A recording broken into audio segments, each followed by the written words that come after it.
everybody. We're Team J029 from Alaska Academy. We can agree that courage and creativity can contribute to people's general wins over evil forces. This is also our topic today. However, due to the limited time, we wanted to narrow the topic to what students need to overcome in school communities. So before we went into the insight of this topic, we need to define what is evil, courage, and creativity are. Evil is anything, usually a person or group of people, in past, someone or something's cheerfulness and joy. Evil can also be abstract factors that impact mental or physical of someone, also creating pain, damage, and maybe depression. Evil is also the opposite, or enemy of good, destroying its positive in it. So therefore, in our speech today, we will divide evil into inner evils, when students have to face his or her own fear, and when other counterparts, when the malevolence in the environment is rooted. So now, let's talk about courage. So what is courage? Courage is the ability to do something challenging even when there's a risk. Also, it is a mental and emotional strength. Courageous people do and say what they think is correct. It is a word that means nothing to the fearless, but a big word to the weak. Now, let's move on to the definition of creativity. So let's continue about creativity. Creativity is the ability to think about a task or a problem in a new, different way, or using the imagination to generate new ideas.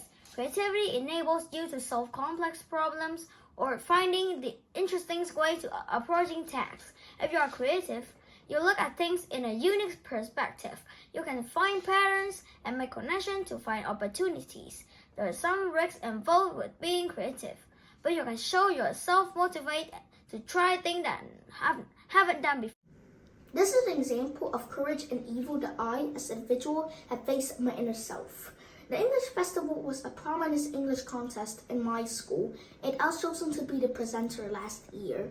But I was so scared of giving a speech in front of the crowds, and it was such an evil, I couldn't even sleep for nights. But I continued to practice, train, and support myself along the way. Ultimately, I was ecstatic that my presentation achieved top 2. And it always takes courage to pass over a challenge like I did. The most commonly used examples of creativity is technology. During the COVID-19 outbreak, the pandemic almost stopped us from being able to learn at all. However, just some years before, creative people invented devices like the MacBook that could help us learn, along with other meeting apps. For example, Microsoft Teams and Zoom. It turns out that COVID-19 offers us a wide variety of ways that students could meet teachers and let teachers teach without the flow of the class being disrupted that much.